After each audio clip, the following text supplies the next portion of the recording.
Hello and welcome to day 4 of the Men's Health Awareness Challenge. Today I wanted to talk to you about sleep and the importance of sleep. Sleep is vital for so many reasons. It helps us both physically, it helps us emotionally and psychologically as well. And it impacts on how we cope with our lives and what's going on. However, we have to be aware that when we're dealt the cards of maybe a cancer diagnosis or any other stresses in our lives, quite often it is sleep that goes first of all. It could be to do with our routines, it could be to do with our anxiety and waking up overnight more frequently. So during this time, I want you to spend the time thinking about your sleep patterns and your sleep routines, and whether sleep is an issue for you. For a lot of people, sleep can be.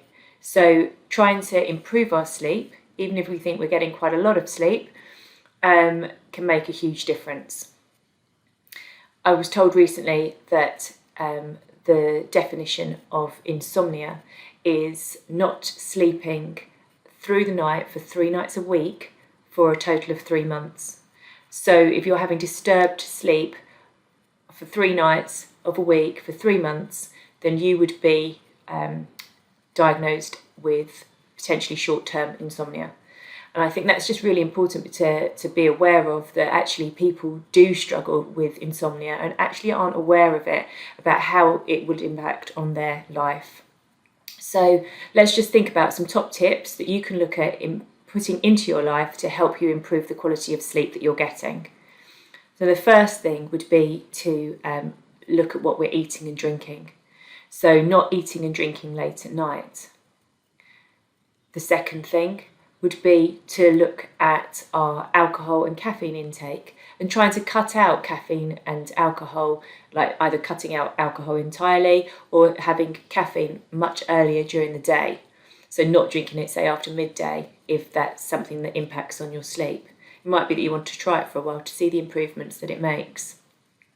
The third thing would be to have a good sleep routine, and that could be going to bed early or at the same time every night and waking up at the same time. So it's not necessarily going to bed early, but if you go to bed at the same time each time and then wake up at the same time, your body will be in a good circadian rhythm. So that's really important. The next thing is going to be actually having a good bedtime routine, like we do with children and small babies. A bedtime routine is important because your body gets used to the sensation of going to sleep, and knowing that that is what's coming. So it could be that you're having a warm bath, it could be that you settle yourself down a little bit earlier, that you turn off your screens a bit sooner. So to give you that sense of bedtime, that's what's going to be happening soon and that you're settling down. It's important to use your bed as a place for sleep and not a place for work. So make sure that you're not using or sort of confusing your brain by having your laptop on at the last minute, and actually you're taking the time to start winding down instead of leaving your brain buzzing on work or emails and other things that may be coming through that may be emotive for you. The next thing would be keeping the lights low, and actually if you do wake up in the night, keep the lights down low, but also making sure that you're cutting out any additional light within your bedroom. So it could be bright lights, it could be lights from your TV or from your phone. So try and either turn off electrical items that are giving additional light, and making sure you've got blackout curtains up so light from outside is reduced, especially during the summer months when it can be a bit brighter. And then finally, really maybe doing some mindfulness before you go to sleep could be really helpful, and just really trying to relax yourself down.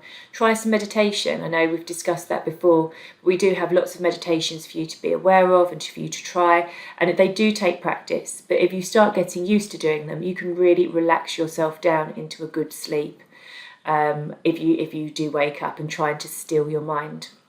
All of that's really important. And finally, if you do wake up overnight, maybe have a notepad next to your bed so that you can just jot down anything that you're concerned about, something that you need to remember, that's something that you need to do for the next day. So actually you can then push that out of your mind and focus on getting back to sleep.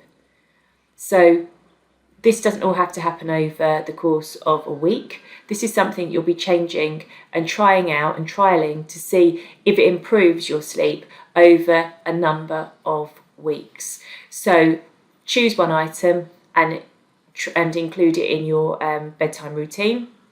And then the next week, try to include something else. So just keep incorporating things and trialing things and giving it a chance to change and a chance to work.